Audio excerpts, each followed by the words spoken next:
नमस्कार, मैं पीताम्बर कुमार और आप देख रहे हैं आरवीपी टाइम्स। और अभी मैं उत्तरांचल प्रेस क्लब में मौजूद हूँ। यहाँ एक प्रेस कॉन्फ्रेंस हो रहा है, तो जानते हैं यह प्रेस कॉन्फ्रेंस ऑन डीपीएल का है 4.0 का। तो ये क्या है और प्रेस कॉन्फ्रेंस का क्या संदर्भ है, तो बात करते हैं इनसे। तो आपको बात कर रहा हूँ राकेश जोशी जी जैसे अध्यक्ष हैं डीसी का, तो उनसे पूछते हैं कि ये किस तरह में। तो आपने जो अभी प्रेस कॉन्फ्रेंस किया है, उस प्रेस कॉन्फ्रेंस का क्या मकसद था और क्या किस लिए प्रेस कॉन्फ्रेंस किया? देखिए, हमारे department cricket development committee of Uttarakhand जो है एक संस्था है और ये भारत की ऐसी पहली संस्था है जो अधिकारी कर्मचारियों को एक अधिकारी कर्मचारी राज्य के हों या केंद्र के हों या निगम के कर्मचारी, उनका एक समन्वित मंच है। और हमने आज दिन तक वर्ष 2022 में इसका गठन किया था। 2022 से 24 तक हम 3 संस्करण कर चुके हैं और डीपीएल 4 का आगाज हम 2 अक्टूबर से करने जा रहे हैं।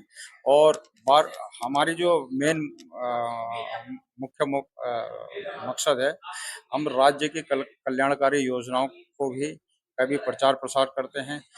माननीय प्रधानमंत्री जी के द्वारा जो एक स्लोगन दिया गया है कि फिट इंडिया मूवमेंट के अंतर्गत उन्होंने दिया है, अपने कर्मचारी अधिकारियों को स्वास्थ्य के प्रति जागरूक करने के उद्देश्य से काम करते हैं।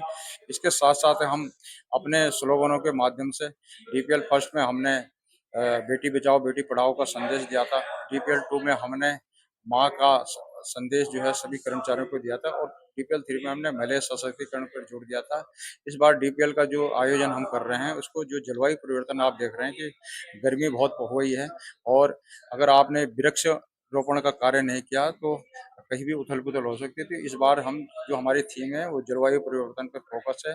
हम दिनांक 2 अक्टूबर से जो है 24 अक्टूबर तक डीपीएल 4 का आयोजन कर रहे हैं और इससे पूर्व हम जलवायु परिवर्तन को जन जागरूकता फैलाने के काम के लिए जो है, चाहे हमारे वीआईपीज हैं, अखिल भारतीय सेवाओं के अधिकारी हैं, इनके साथ में समन्वित मंच बनाकर 1 अक्टूबर को एक महत्वपूर्ण मैच का से इसका आगाज करेंगे। हमारा मुख्य मकसद राज्य के कर्मचारियों को स्वास्थ्य के प्रति जागरूक करना है।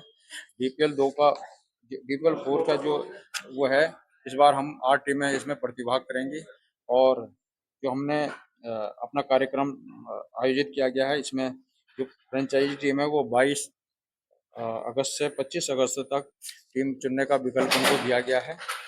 खिलाड़ियों का जो पंजीकरण है वो 27 अगस्त से लेकर 5 सितंबर तक खिलाड़ी अपना ऑनलाइन रजिस्ट्रेशन इसमें करा सकते हैं और 14 तारीख को इन सभी जो खिलाड़ी रजिस्ट्रेशन कराएंगे उनका किसी प्रतिष्ठित स्थान में जो है 14 सितंबर को उनका ऑक्शन की प्रक्रिया होगी।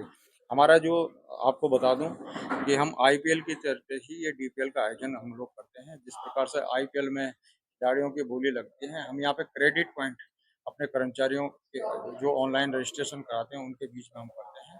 और हमारे प्रदेश के चाहे हो उत्तराखंड राज्य में निगम का कार्मिक हो, आपका राज्य के कर्मचारी हैं, वो ऑनलाइन जो है खिलाड़ी उसका रजिस्ट्रेशन करता है, फिर उनकी बकायदा बोली लगती है। क्रेडिट पॉइंट के आधार पर ही टीमों का हम चयन करते हैं। ये दरअसल में ये डीपीएल है क्या, और डीपीएल का और ऑर्गेनाइजेशन जो आपने किया, जब स्थापना किया, तो क्या सोच करके किया और किस तरह से? हाँ, हाँ, ये है डिपार्टमेंट प्रीमियर लीग, हमने इसका नाम दिया है, डीपीएल को है।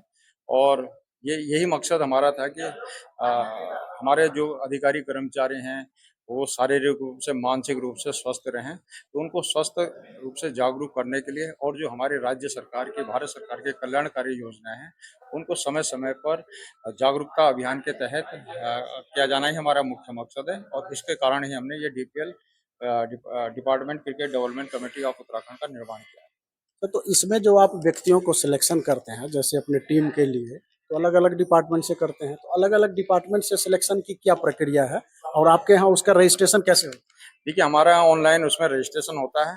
रजिस्ट्रेशन के बाद हम जो है उनका एक ट्रायल बीच में लेते हैं और वो ट्रायल में जितने भी फ्रेंचाइजी हैं जो टीम खरीदना चाहते हैं वो उनका अवलोकन करते हैं, उनका खेल देखते हैं और उसके आधार पर ही वो संबंधित खिलाड़ियों की बोली लगाते हैं। और इसमें पैसे का कोई इन्वॉल्वमेंट हमारा नहीं रहता है, क्योंकि हम सरकारी कर्मचारी हैं। तो हम लोग उसमें जो है क्रेडिट पॉइंट 8 पॉइंट से हम शुरू करते हैं और उसको 15 से 30 पॉइंट तक जैसे जैसे खिलाड़ी होता है, अगर वो अच्छा बैट्समैन है, अच्छा बॉलर है, तो उसके हिसाब से जो हमारे फ्रेंचाइजी हैं, जो टीम जिन्होंने लिए हैं, वो अपने अपने टीम में उनको अपने पक्ष में रखते हैं। रजिस्ट्रेशन के लिए कोई शुल्क होता है? रजिस्ट्रेशन का 1,000 रुपये का शुल्क सभी खिलाड़ियों से मिलता है। तो क्रेडिट पॉइंट से क्या बेनिफिट होता है? क्रेडिट पॉइंट को फिर आप कन्वर्ट करते हैं पैसे के रूप में या नहीं करते नहीं, हैं? पैसे के रूप में कोई इन्वॉल्वमेंट हमारा नहीं है, क्योंकि सरकारी कर्मचारी हैं और ये अपना शारीरिक और मानसिक रूप से स्वस्थ होने के लिए और बड़ी मात्रा में हम लोगों को इसमें सफलताएं भी मिलती हैं और कर्मचारी बढ़ चढ़कर इसमें हिस्सा ले रहे हैं। तो जो फ्रेंचाइजी लेते हैं, तो वो तो खरीदते हैं, तो वो पेमेंट करते हैं क्या, या वो भी क्रेडिट पॉइंट में परचेज करते हैं नहीं, खिलाड़ियों उनको को? जैसे हमारा वो है हमारा यूट्यूब चैनल पे सेट स्पोर्ट्स लाइव पे हम उनका पूरा प्रसारण करते हैं। जैसे भोजन की हम पूरी व्यवस्था करते हैं, उसमें भी 3-4 लाख रुपए हमारा खर्च होता है।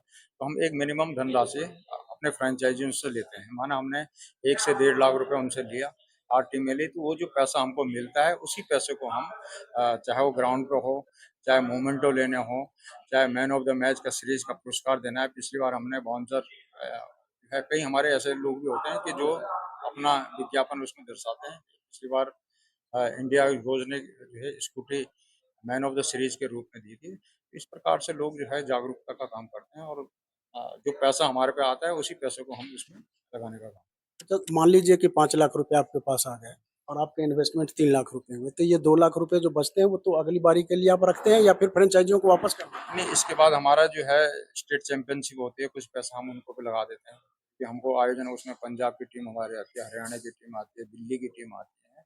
तो हमारे 2 आयोजन हम हर बार करते हैं। इस बार हमने एक बॉक्स क्रिकेट का टूर्नामेंट भी इसमें किया है, जो रात में क्योंकि कर्मचारियों को ड्यूटी के कारण बड़ी दिक्कत होती है, तो एक बॉक्स क्रिकेट जो बिल्कुल 6-6, 7-7 ओवर का है, तो वो भी हमने इस बार शुरू किया था और उससे हमको काफ़ी रिस्पॉन्स मिला। तो ये जो पैसा हमारे पे बचता है, तो उसको हम अपने कल्याणकारी योजनाओं में ही और उसी आयोजनों के लिए ही समय-समय पर खर्च भी करते हैं। तो आप इसमें जो व्यक्तियों का सिलेक्शन करते हैं, तो कुछ खास-खास डिपार्टमेंट से करते हैं या किसी भी डिपार्टमेंट में से कोई व्यक्ति ऑनलाइन कर सकता है रजिस्ट्रेशन? नहीं, कोई भी व्यक्ति जो सरकारी हो और या जो उत्तराखंड राज्य में अपनी सेवाएँ दे रहा हो, चाहे केंद्र का हो, निगम का कर्मचारी हो, तो उनके लिए हमने मानक तय कर रखे हैं और वो अपना ऑनलाइन रजिस्ट्रेशन कर सकता है।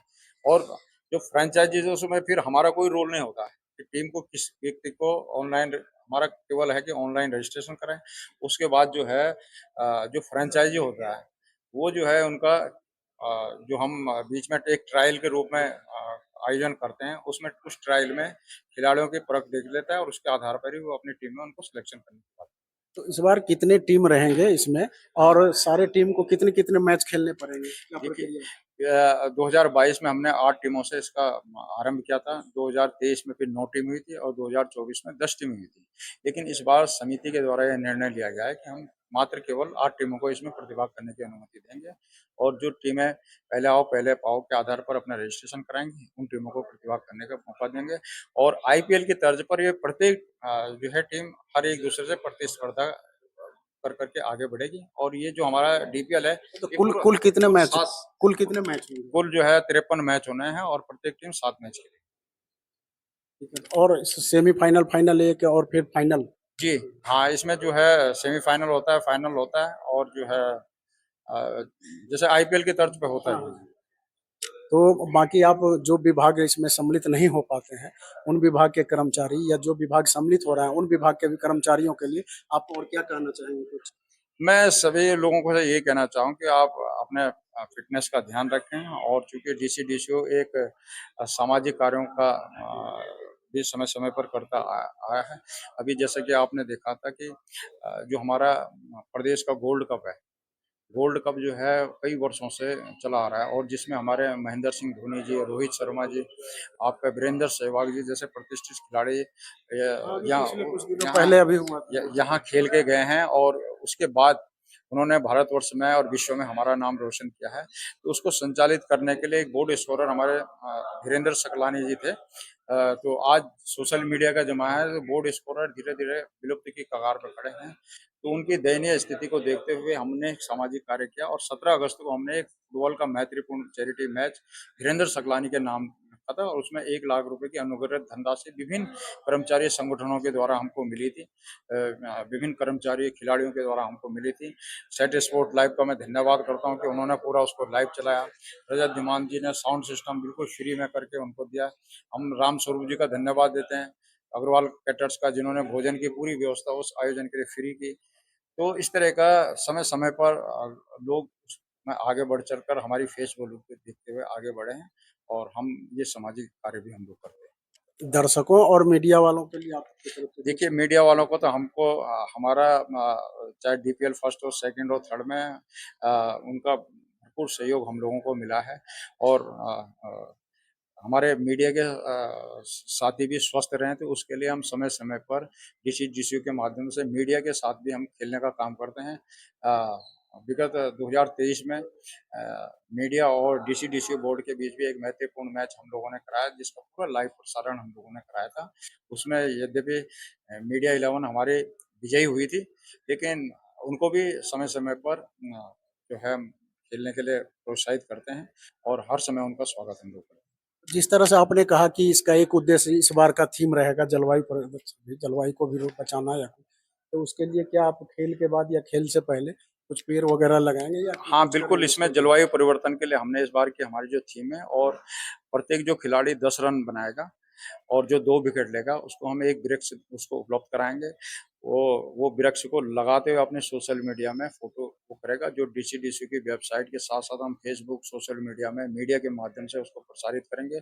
और इसके साथ-साथ ही हमने ये भी निर्णय लिया है कि जब बीपीएल 4 समाप्त हो जाएगा, उसके बाद हमारी डीसीडीसीयू की पूरी कार्यकारिणी अधिक से अधिक पेड़ लगा के संयुक्त रूप से किसी न किसी संस्थानों में जाएगी और वहाँ हम पेड़ लगाएँगे। हम इस बार हमारा क्योंकि जलवायु परिवर्तन ऐसा विषय हो गया है कि आने वाले अगर इसमें वृक्ष नहीं लगाएंगे तो आने वाले समय में बहुत हम लोगों को दिक्कत होने वाली है। तो हमारे डीसीडीसी बोर्ड ने यह निर्णय लिया कि हम 1 अक्टूबर को जो है, चाहे हमारे वीआईपीज़ हैं, हमारे अखिल भारतीय सेवाओं के अधिकारी हैं, आईपीएस हैं, आईएफएस हैं, आपके आईएएस हैं और मंत्री हैं, माननीय मुख्यमंत्री जी हैं, इनके माध्यम से हम प्रचार प्रसारित करने का काम करेंगे और एक मैत्रीपूर्ण संयुक्त रूप से हमारे मीडिया के साथी हैं, उसमें संयुक्त रूप से इनकी एक टीम बनाई जाएगी और जलवायु परिवर्तन के लिए लोगों को जागरूक करने के उद्देश्य से वो मैत्रीपूर्ण मैच हम करने का प्रयास करेंगे। तो हमारे चैनल के माध्यम से आम दर्शकों के लिए कुछ मैं आपके चैनल का बहुत-बहुत आभारी हूँ कि आपने हमारे अनुरोध को स्वीकार करते हुए यहाँ पर आ पाए और मैं दर्शकों से यही अनुरोध करता हूँ कि हमारा मुख्य मकसद खेल के साथ-साथ हम बेटी बचाओ, बेटी पढ़ाओ का संदेश देते हैं, अपनी लोक संस्कृति को आगे बढ़ाने का हम काम कर रहे हैं, जलवायु परिवर्तन को आगे कर रहे हैं, जल ही जीवन है, आप जंगलों में आग ना लगाएँ, उसकी सुरक्षा करें, यही संदेश हम अपने माध्यम से देते हैं। और जिस प्रकार से माननीय प्रधानमंत्री जी और माननीय मुख्यमंत्री जी ने फिट इंडिया मूवमेंट के अंतर्गत जो खेल आयोजनों को संचालित करने का काम किया है, उसको आगे बढ़ाने का हम काम कर रहे हैं। तो मैं मीडिया के माध्यम से, आपके माध्यम से सभी लोगों को का यह आह्वान करता हूँ कि आप अपने कार्य दायित्वों के साथ-साथ स्वास्थ्य के प्रति भी जागृत रहें और स्वास्थ्य आपको खेल भावना के अंतर्गत ही मिल सकता है। बहुत धन्यवाद जोशी जी आपका। तो आप सुन रहे थे जोशी जी को, ये डीसीडीसीयू को चेयरमैन है और उन्होंने अपनी बात बेबाकी से रखी है और उन्होंने ये बताया है कि क्या परियोजना है, किस तरह से इसको अमली जामा पहनाया जाएगा और पहले भी ये 3 करा चुके हैं, ये चौथा सेमेस्टर है इनका। तो इस बार देखते हैं कि ये किस तरह से खेल होता है और आप दर्शकों से भी अनुरोध है कि जितनी भारी मात्रा में आप आ सकते हैं, ग्राउंड तक पहुँच सकते हैं, आएँ और इसका आप लुत्फ़ उठाएँ, मनोरंजन करें, खेल को देखकर और खिलाड़ियों को भी प्रोत्साहन दें।